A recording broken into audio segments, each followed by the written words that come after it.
Got me up night lying. I pray that you're doing fine. She said, what's the motive? I just wanna get to know you.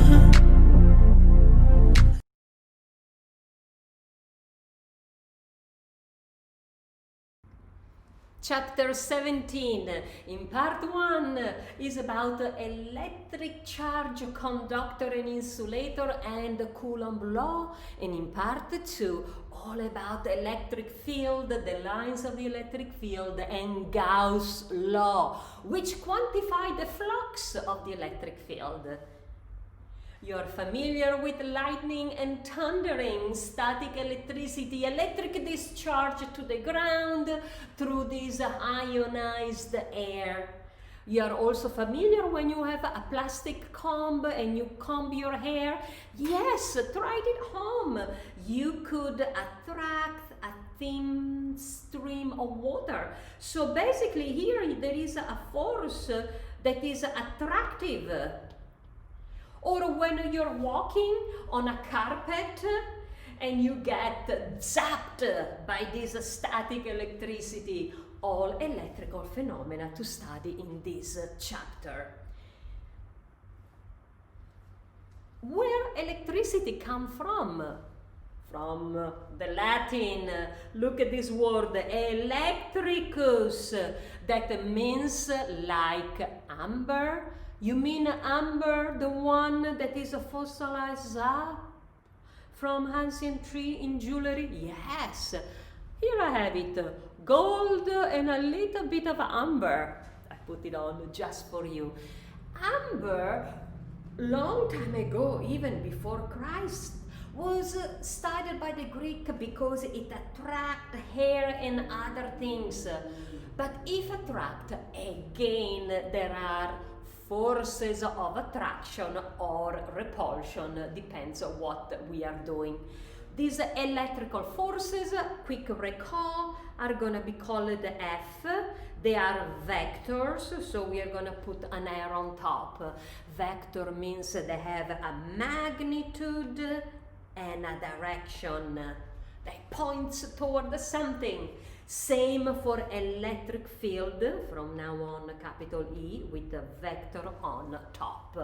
So electric field and electrical force are vector. Forces at work. Look at this electricus. Look what's happening to your hair. You know, they acquire the charge and they repel each other. But not always is repulsive, it can be an attractive force. Take a look at this amber rod that is going to be charged on this fur. And sure enough, the rod acquires a charge and is able to lift, to attract small plastic pieces like in this example. So we have electrical force that can be attractive or repulsive. Let me show you better. Between charges of same sign, both positive or negative, this is a repel, so it's a repulsive force. They don't want to be in each other, they are going to move as far as they can, but between a positive and negative, that's when there is a good chemistry, right? Kind of. They attract each other and they want to be together. Now, you may be wondering, other situation of these charges. I mean, what's happened with this charge? What are we doing? Take a look. You have two rods right here, and these are plastic rods. You put them on a fur, and you rub them. These rods acquire a negative charge, both of them, sure enough, is a repulsive force. Stay with me, because now I'm gonna take a glass rod. I'm gonna put them on a silk, and I'm gonna rub them. Sure enough, they acquire a positive charge, and also in this case, they don't want to be near each other. Repulsive force, this force will move them away. But at this point, I can have some fun, because here's the positive rod, and here's the negative silk. they attract. And here again is the positive fur and the negative rod that is attractive. So as you can see, negative charge left the fur, went to the rod, so the fur is being left positive, and vice versa. On the silk, the positive charges go to the rod and your silk is left negative. So these charges are moving around, but the total charge is conserved. Yes, the charge is conserved, means that it can't be created or destroyed, right? The charge is conserved, the total charge. It can't be created or destroyed. Does it ring a bell? Yeah, I know, you're thinking energy. Yes, energy. Remember, can't be created or destroyed. This energy can only be transformed, kinetic energy into potential energy, and so on. You may be wondering, okay, positive, negative object, what if an object is a neutral? Well, it doesn't mean it's not something with no charge. It means that a neutral object has equal amount of positive and negative charge. Equal amount for a neutral object. Got it? So, electrical charge, electrical force, what are they? I mean, why? Why? Because electrical properties are inherent in the atomic structure. At the nucleus with the positive proton, and outside orbiting the electron is an atom. Atoms stay together because a proton attract the negative electron. So we are put together, we can stay together, thank goodness to these atoms and to this electrical force, positive and negative of attraction. Yes, proton and electron have a charge and is exactly the same quantity. Make a t-shirt. This is the smallest amount, E, of charge you can find on an electron and a proton. Of course, the proton is positive, the electron is negative, but this number measured in Coulomb will never change. All right? So make sure to create your summary, which is a simple piece of paper, trifold summary, and this is where you can start to add chapter 1 formula, including, super important, this elementary charge. That's how I like to call it, elementary charge, because it is the smallest amount. Truly spectacular how the universe and nature is organized. Make a note also of, right here, of the mass, the kilogram of a proton, and how many kilo is an electron. Again, proton has a positive charge and electron has a negative charge. I want to show you something amazing. Not only the charge is conserved, but stay with me. Right? That's the smallest amount of charge, what I like to call it, I put in the elementary charge, right? So if I'm gonna charge this pencil, right? Ooh, it's charging many charges. These charges, Q, the charge that it has acquired, will be a multiple N of this basic elementary charge. And N, the multiple, is an integer. Yes! A whole number is not a fraction. So the charge on this rod can be 10, 20, 170, 2030 times the elementary charge, but it can't be a fraction. So nature does quantum jump. 1, 2, 70, 71, 100 is not continuous. Nature is quantized. Then the charge is quantized. Truly amazing. And we think nature and the universe is a continuous. Instead, no, it moves in pocket, in quantum. Now, in the postscriptum, I added, however, that the quarks, which makes up a proton, they are the only one having n as a fraction. 1/3, 2/3, and so on. Right? Those are the only one. But for us, we are gonna have n, always a whole number. Truly amazing nature. And again, the electric charge Q is conserved and quantized in a unit of E. Quick reminds again, value of elementary charge, the mass, and again, same charge, electron and proton, just a negative and positive sign. Welcome now to insulator and conductor. You are familiar with conductors: copper, wire, silver, iron, gold. Gold of my amber ring. Now what's happening in conductor? Those are lucky because these electrons are free to move around. In insulator, like glass, plastic, ceramic, paper, these electrons seldom are free to move. Semiconductor, carbon and silicon. I show you more in detail. This is a conductor, so it's being able to conduce electricity. So in this conductor, again, there are electrons that are weakly bound to the nuclei. So again, they are free electron, E minus from now on. This symbol will means electron.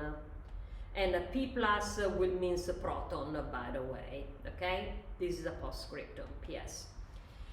So in conductors, electrons are free. Actually, they are detached from their partner nuclei. They even create a sea of electrons. And look, they are highly mobile in conductors.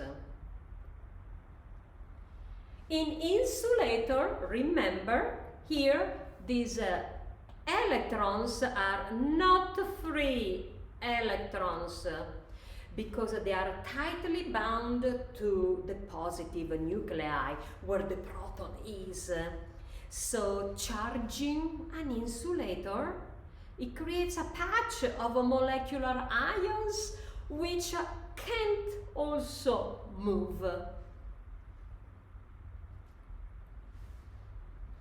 Take a look. We are going to charge a conductor, not by touching. Oh, touching? No. By induction. Induction means no touch. So now you have a metal sphere that is supported by an insulating rod. Look, or insulating stand. Now I come closer with a rod, and this rod has a negative charge. Do you see what's happened on the sphere? The negative attract the positive on this metal sphere, and the negative charge will move as far as possible from this negative rod. Now take a look. If I connect a wire to the ground, I can move that negative charge to the ground, and as you can see in this slide, the ground now is negative, leaving the sphere fully positive. And of course, that positive charge on the metal sphere will redistribute itself to be uniformly distributed. Truly spectacular how you can charge just by getting closer without touching. Amazing nature we live in. Insulators are polarized. They can become polarized. In simple words, it's nothing difficult. Do you see this atom? This atom basically reorients itself. Since in insulator electrons are not free, the atom becomes a dipole. A dipole means it has the two polarity and it's just reorient itself. How? Well, if you come closer to an insulator with a positive charge rod, polarized means their atoms rotate in response to an external charge. Yes, polar relation induce charge. So we are talking about induced charge. Again, I like to say that the atom reorients itself, so the electrons are closer to the positive charge introduced.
Coulomb law, all right? These scientists, they are engineers, they are musicians, they are actors. Yes, you can do both. And Coulomb did quite a lot, right? Take a look at his law. He became famous. Describe the force between two charged particles. We consider those charges as a point charge. Means that the distance between them is so big that this charge become like point-like. Distance separation is so big. Distance separation from now on is going to be called R. Not the radius, R, distance between the two charges. In this example, you have a charge 1 and charge 2. Q of 1, Q, remember, means charge. Q of 1 and Q of 2. They are both positive, so they repel. And the distance is always taken center to center, by the way. Now, as you can see, the force of charge 1 is on 2, is visualized here. In physics, we are going to write this force as 1, 2, means 1 acting on 2. Sorry, I'm going to do it again. We are going to visualize that F1, 2. 1 acting on charge number 2. That's how we are going to write it. This is in words. In physics, we are going to write it like that. And on the other side, right there, you have the charge that charge 2 does on 1, which we are gonna write the force the charge 2 is doing on charge 1.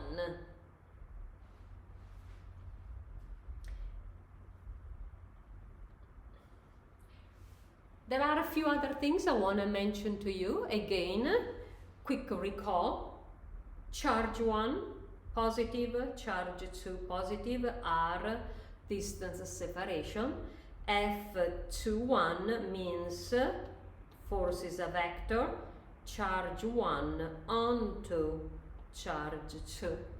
Yes, they repel because they are both positive. This one again means force that the charge 2 does on charge 1. And here you see this is attractive, and here's the same. These two are similar because again these two charges are negative. Coulomb law allows you to treat the forces, and also you can add them together. Like in this case, you have a charge 1 positive, that is your main actor, and you have a charge 2, that's the force the charge 2 does on 1.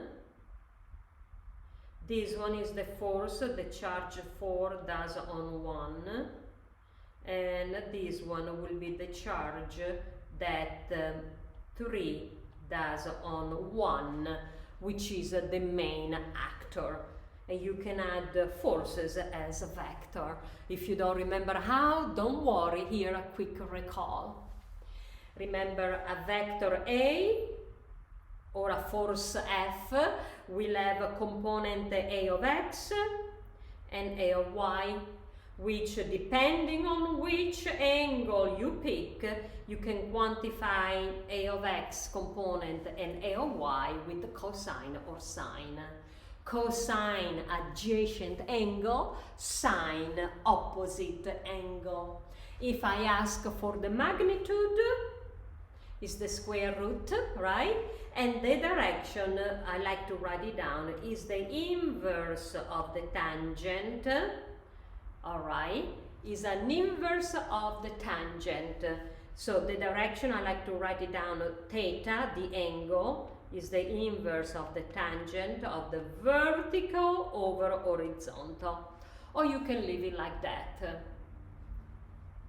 Okay, quick recall about components of vector, cosine adjacent, sine when the angle is opposite to the side of the right triangle, magnitude, the square root, and the direction theta, the angle, is the inverse of the tangent of vertical over horizontal. Let's compare electric field and gravitational forces. So what do you have in this interesting example? You have a plastic sphere, this one, which is suspended and has a charge of minus 10 nanocoulomb. You can see this is indeed negative. And is located at 1 centimeter, you see 1 centimeter, above this glass bead in yellow, which is positively charged with 10 nanocoulomb. We want to know if the glass bead will leap up, will jump up to the plastic sphere. Is gonna moving up or down? So what there is acting on this glass bead, as you can see, always perpendicular to the surface of the table, there is an N, which is the normal force, okay? Then there is the weight of the glass bead, always pointing toward the center, and the weight, do you remember, is just mg. What else do we know? We know that there is a force right here, 1 on 2, object 1 on 2. And that is the force that will determine if this yellow glass bead will go up or if it will stay on the table. Other consideration, just to remind you, is that we are gonna consider a point charge.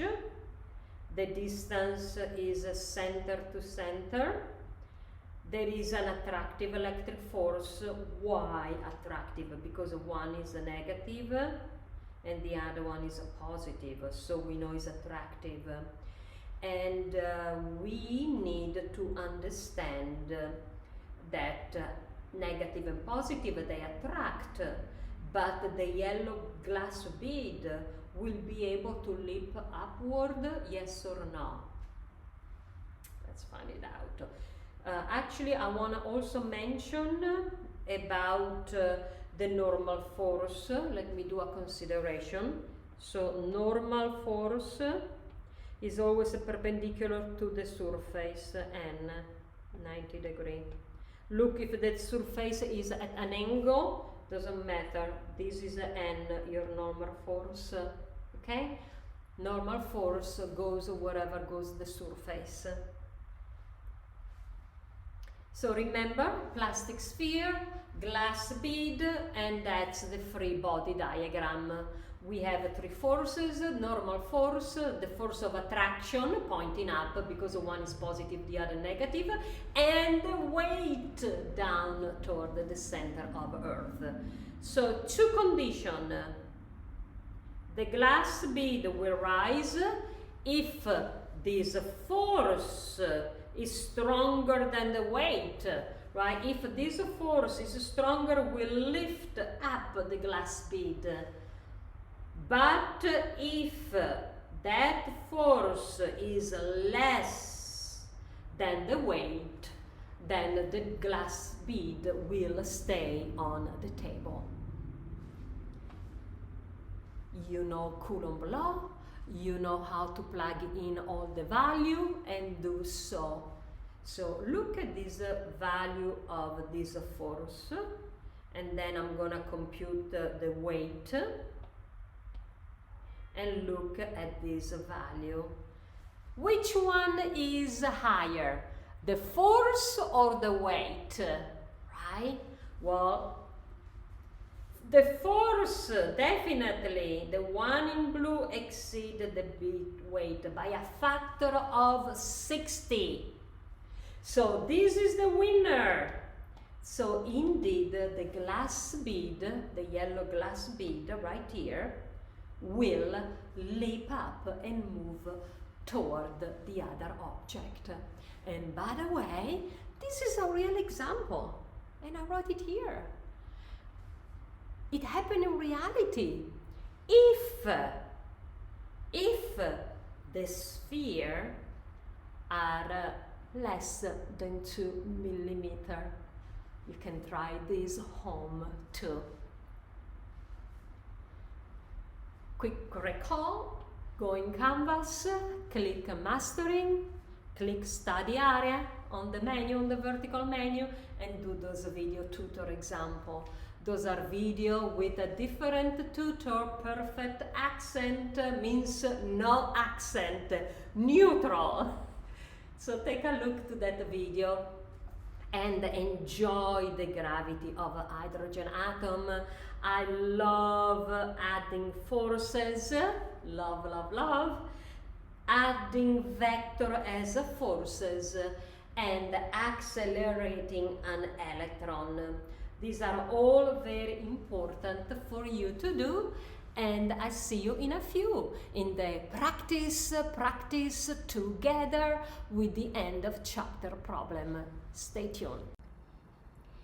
In problem 17.6, we are gonna discuss neurons, right? Like in our brain, and the components of the nervous system. They transmit electrical signal right along its path. Measurement showed that the inflow part of the cycle is approximately 5.6 10 to the 11 sodium Na ions, and this is per meter, and meter, of course, you remember, is m.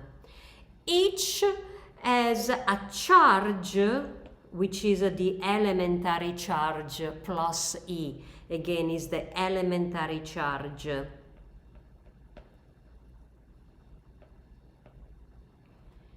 When enter the axon, we want to find how many coulomb of charge. So how many C for coulomb from now on of charge. Charge, remember, is called Q. Enter what? 1.5 centimeter length of the axon during the process. So we know already quite a lot, because quick recall, the elementary charge in terms of magnitude is 160 10 to the minus 19 coulomb. This is, remember, is the smallest amount of charge you can put on an object. And remember that any other charge, my rod being charged, will be a multiple, an integer multiple, a whole number of the electric charge. So I know quite a lot. Well, up here, I know that there is the number. Here, this number is 5.6 10 to the 11.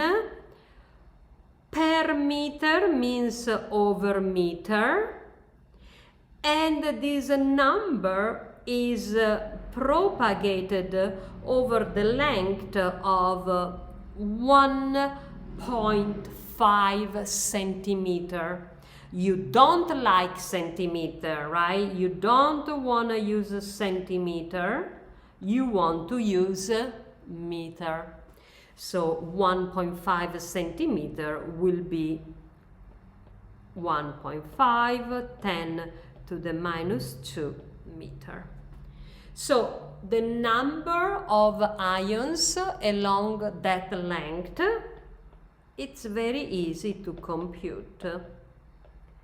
When I multiply, go by meter, and n is just a number, doesn't have to have any unit of measurement, it's not a meter or centimeter or coulomb, anything. And this number comes out to be 8.4. And these are ions. Great. So how many coulomb right here? What is? I already know right there, because this is a charge that is measured in coulomb. I know n, I just computed, and guess what? I know also the value of the elementary charge. So the problem is very easy. Q means how many coulomb is gonna be by Ne. So I'm gonna multiply the value I have, and this is the very elementary charge in magnitude, because this value of the elementary charge E can be positive or negative. But in this case, when you do the math, you will obtain 1.3 coulomb.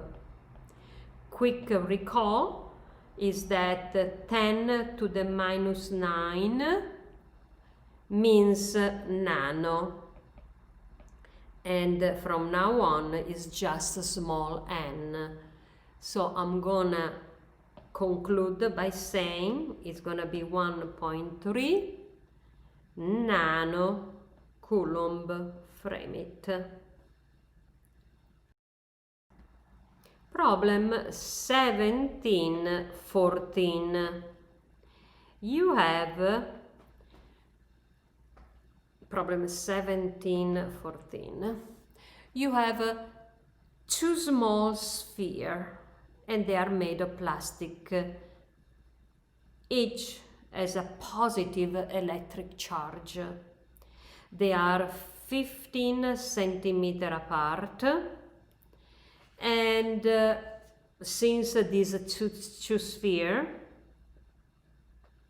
at a separation distance center to center of 15 centimeters has a positive charge, I know that there is a force that is repulsive. This force will move these two spheres away from each other. The magnitude of this force, magnitude means the absolute value, is given in Newton. We want to find in part A the charge Q if the two charges are equal. So find Q if Q are equal.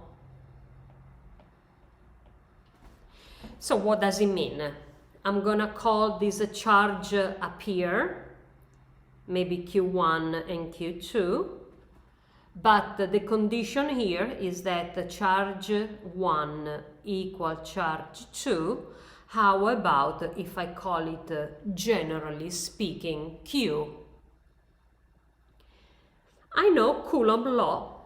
Recall that the force due of two charges can be attractive or repulsive, but is given by the Coulomb constant Q1, Q2 divided the distance of separation R square. Well, in our case, since they are both equal, the equation comes out very simple. They multiply, so it's a charge square. So I want to rewrite the expression so that I can solve for the charge. So I'm gonna show you in simple term is a k q square over r square. Usually I like to call it the karma law, because when there is an equal, I like to call it, this is just poetically, what goes up comes down, the karma law. So what is at the denominator goes at the numerator, goes up. What is at the numerator goes at the denominator. It's almost kind of visible. So Q square will be force, distance of separation square divided the Coulomb constant. So Q finally comes out as the square root of F, and then I'm gonna take R out, and at this point I plug in everything. Remember, you don't like centimeter, you wanna go, this will be R, to meter. And so I'm gonna plug it in. Very easy, very simple problem. Square root of the force in Newton, I have it. And the constant, the Coulomb constant, K, Coulomb constant, do you remember, is the very famous value, which I want you to put on the summary. Do you remember the unit for the Coulomb law was Newton, for the Coulomb constant, meter square over Coulomb square. Let me extend the square root. So if you do the math, this will come out to be 742 10 to the minus 7 Coulomb, frame it. Now I want to demonstrate why these are the unit of the Coulomb constant. Well, I tell you why. Because the Coulomb law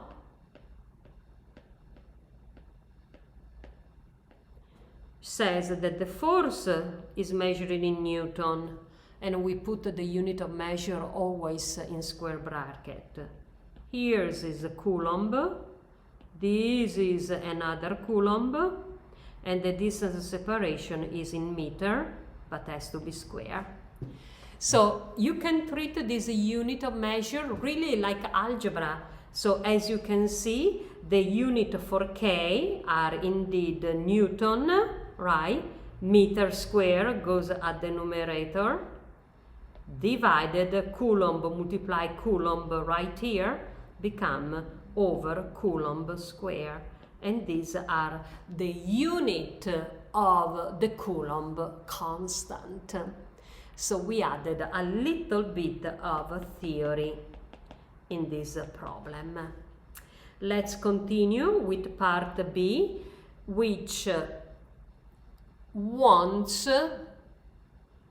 if one of the sphere has four times the charge. All right. So let's say that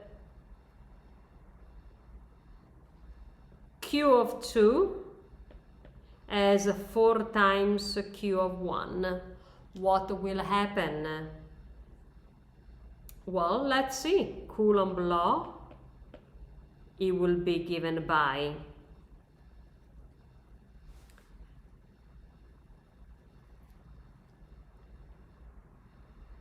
four times Q1, right? This will be Q1, multiply the second charge that is gonna be also Q1.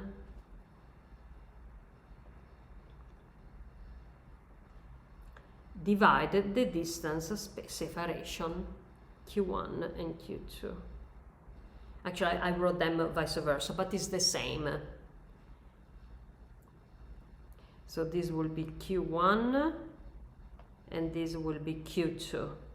It doesn't matter, they multiply, so any order will be the same. All right, so in this case, we are gonna solve it for Q1. That's what we wanna find. So let me continue. It will become Coulomb law for Q1 that multiply charge 1 become Q1 square divided R square.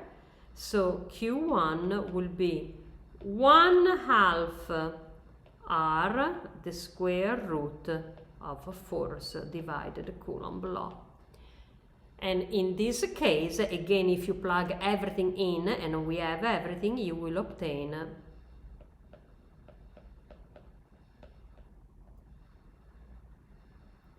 -7 Coulomb.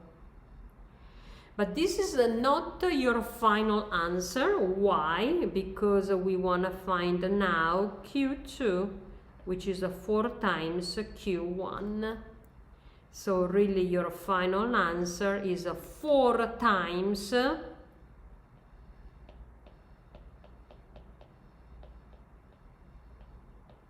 final answer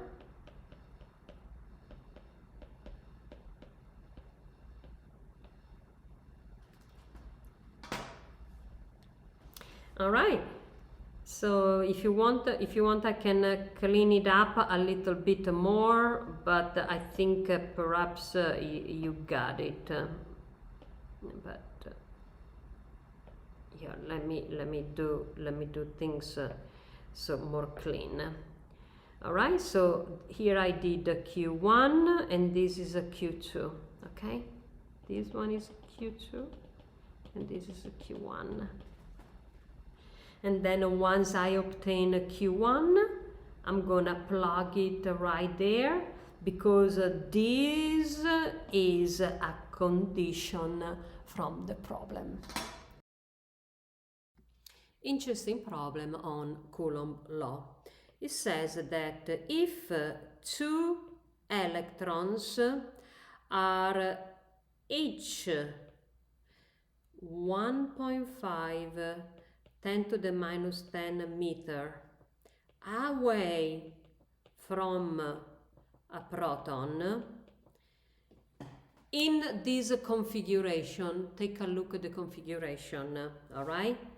So here at the center you have the proton, which you know is a positive proton. Then he will go to that distance 1.50 to an electron, you know that is a negative, and again the same distance on 150 to another electron. The angle in between, always measure counterclockwise from the x-axis, is 65 degrees. I'm gonna ask you to find the magnitude and direction of the net electrical force that the two electrons will exert on the proton. So F, due to the electric field, big question mark. Now you remember what does it mean, the magnitude?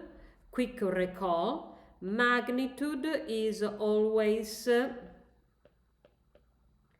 the square root of the x component of the force square and the y component. You remember the direction? Direction means angle theta, and you find it by doing the inverse of the tangent of the vertical component over the horizontal component. So we can visualize this situation by creating our Cartesian axis.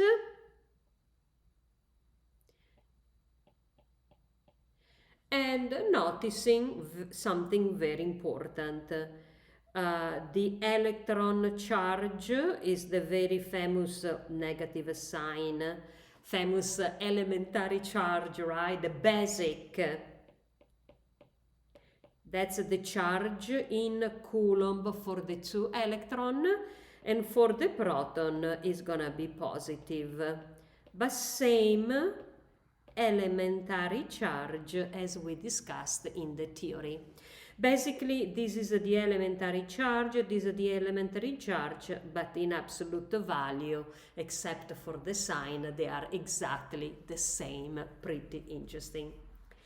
So what's happened to the force? Well, the electron produces a force, I'm gonna call it F1 on the proton, and the other electron produces a force right here called F of 2. Let's compute. I know that since they are at the same distance, right? Same distance, and they have the same charge, definitely F1 is equal F2, and in magnitude is basically given by Coulomb law. Coulomb says multiply the Coulomb constant by the charge of the electron, multiply the charge of the proton in absolute value, divide the distance of separation square. So basically Coulomb law become K, the absolute value of the elementary charge divided the distance of separation. This is a theory. So we are in great shape because we have all those values. You know the Coulomb constant, right? That's the Coulomb constant, which I'll let you plug in. You know the value of the elementary charge. So if you do the math, you will obtain the magnitude of both forces being equal to this amount of Newton, because these forces are both measured in Newton.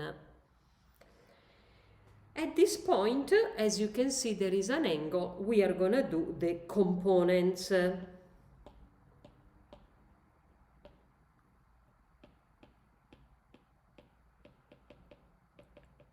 vector component.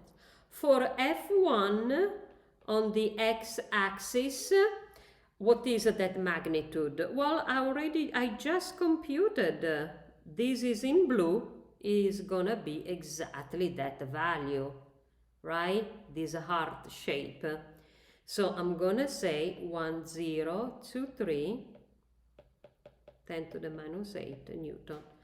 Do you see a vertical component for F1? No, is 0. Let's do the component of F2. F2x is gonna be given by a cosine or sine, because I'm gonna build my right triangle. And so down here, from here to here, will be F2x, and this one, vertical component, is F2y. All right? So reasoning on that triangle. How long is f of 2? Here in black ink, again, is this star value, right? This is the star value in black. So it's gonna be, for the x component, will be f2 multiply the cosine of 65, y, because it is adjacent. And for f2y will be f of 2, this is f of 2, the value in the star. This one again will be the same, f2, the hypotenuse, multiply the cosine of 65 of the opposite angle. So if you do the math, this will come out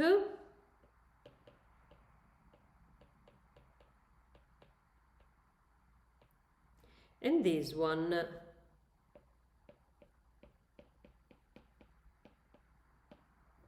am I done? No, because I'm gonna compute now the x component, which is gonna be given by f1x plus f2x, and the y is gonna be by f1y plus f2y.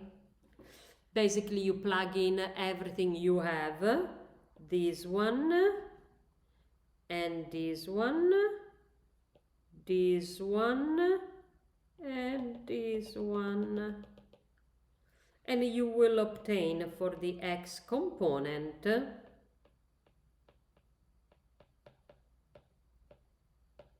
and for the y component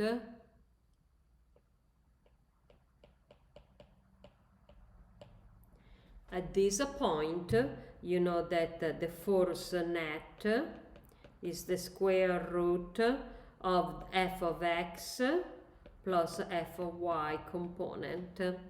You have both values, so you just plug them in. This one, f of x, don't forget to square it. This is f of 9, f of y. So final answer for the magnitude of this f net, Newton. What is the angle? The angle theta is the inverse of the tangent of the vertical over the horizontal.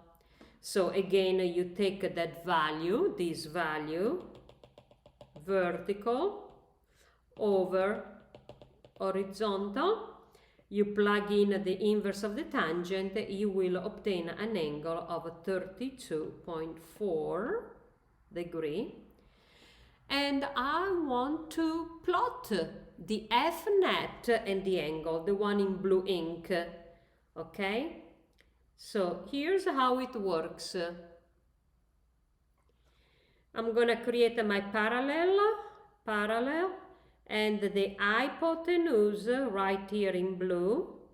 This is f net, and I want you to ask Guess how much is this blue angle right here?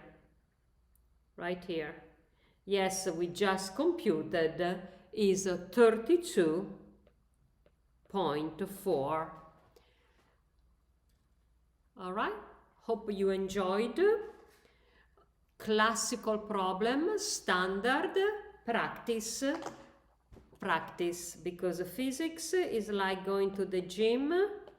You have to do 12 repetition, set of 2. So you can build the muscle, your brain assimilate, and it's gonna be flawless.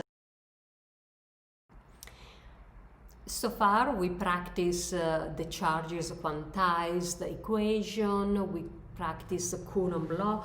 This is really mandatory, it's a great problem.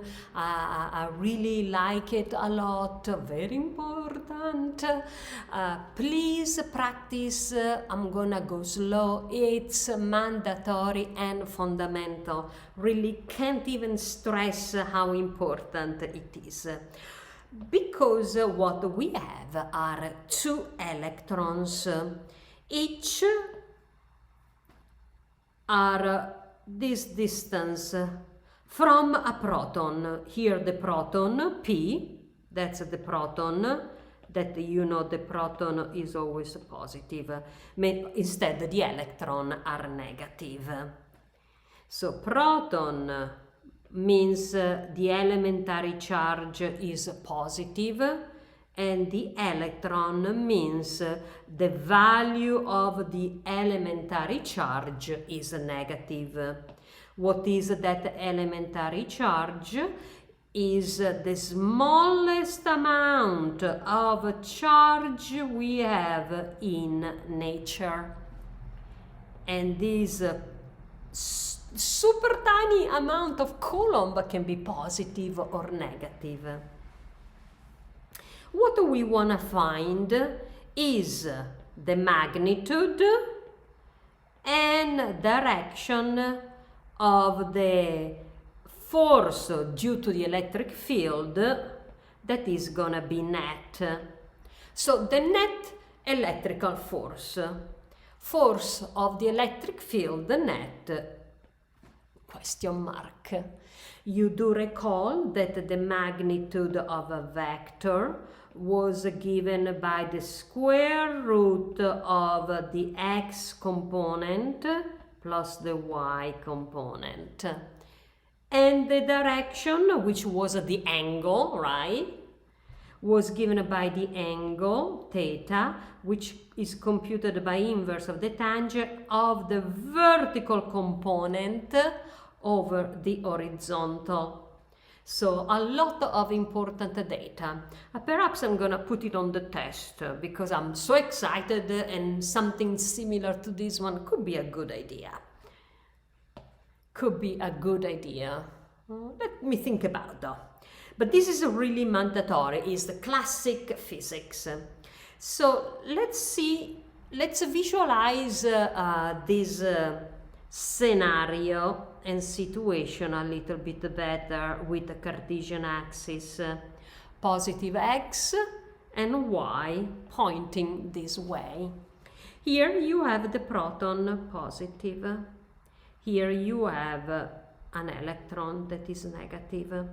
So, of course, there is a nice force in between them, which I'm gonna call it force 2 in red.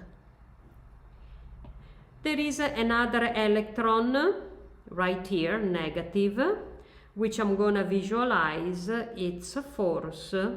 For simplicity, I'm gonna call F1 in blue.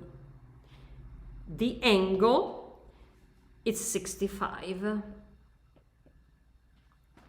So we are doing something important now, because we have 2 vectors, force 2 and force 1. Let's do the components. So vector components. You probably remember how to do, but I'm happy to do a recall any single time. First, since they are equal distance, it gives the problem. In that case, means that F1 is indeed equal to F2. Because it's equal distance and equal charge. Equal charge and equal distance. You see 2 electrons at the same distance. So I know that F1 is equal F2, and Coulomb, which dedicated his life to electricity, says that these forces depend on the Coulomb constant.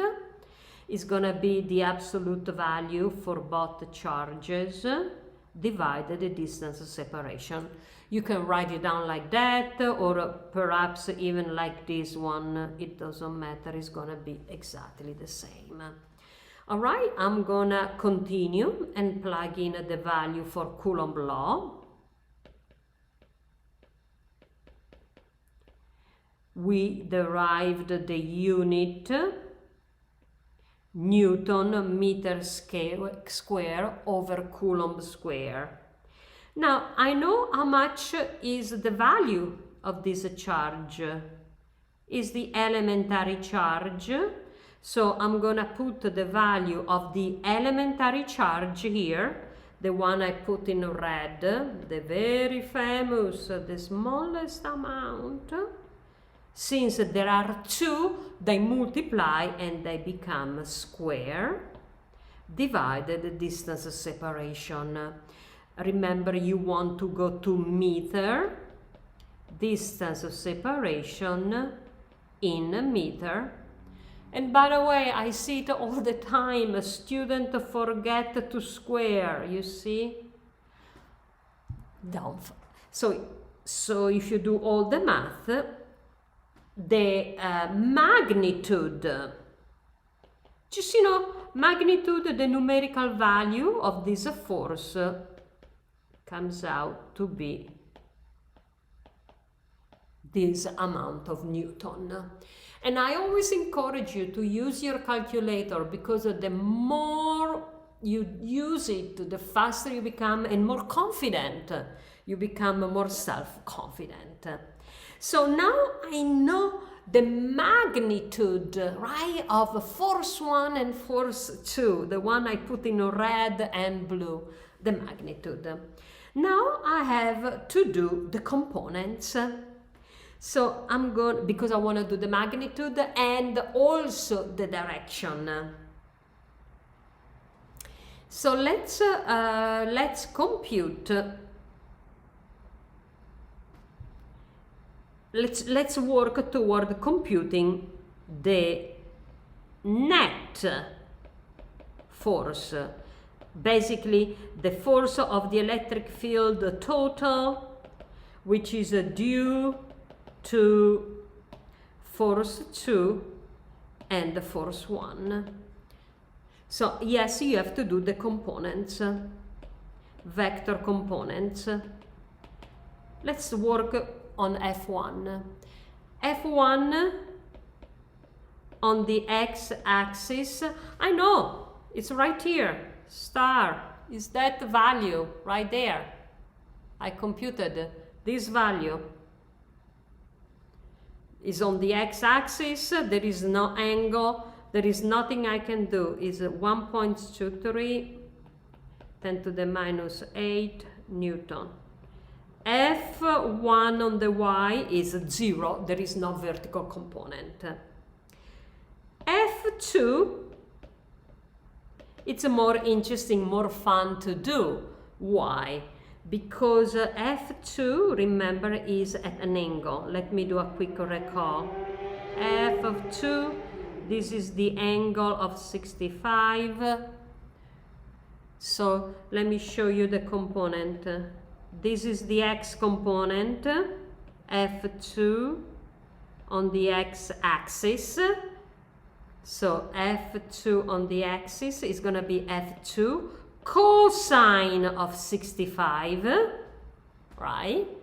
And this is the y component, So F2y component is F2. The angle is opposite to the vertical y component, so is the sine of 65. Okay? Components of F2. Now I'm gonna just plug in everything.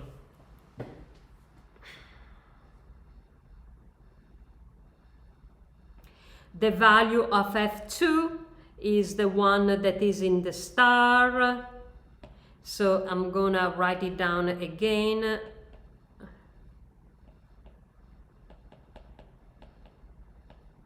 Multiply cosine 65. If you do the math,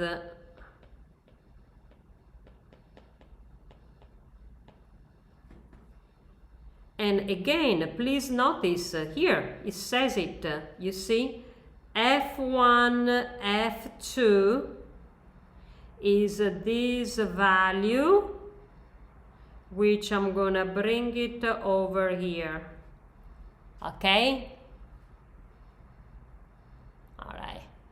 All right, got it?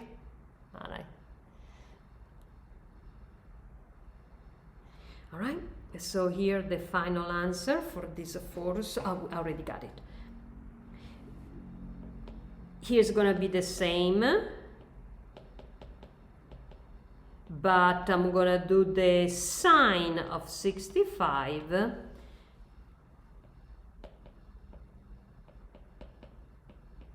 All right.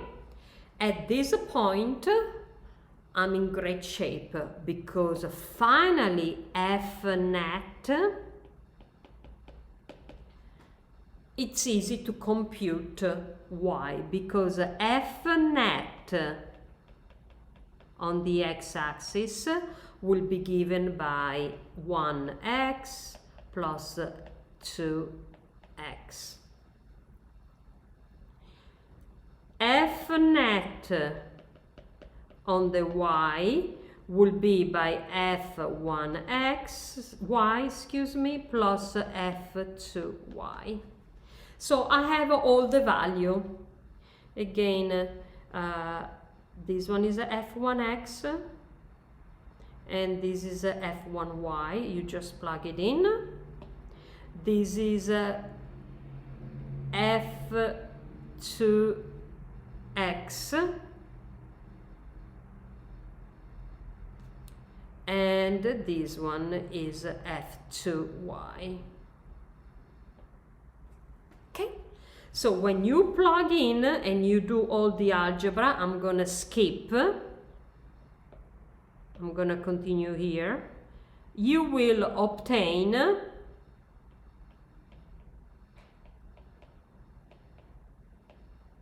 and here you will obtain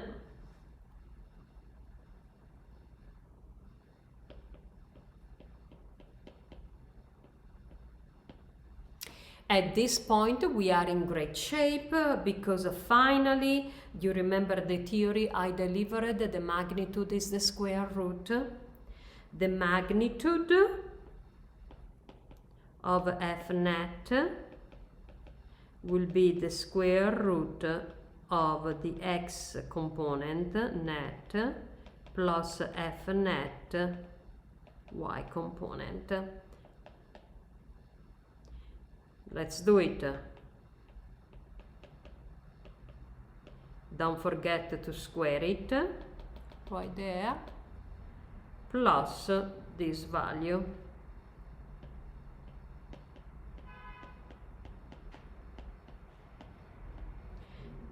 Final answer, which is the one I want you to frame.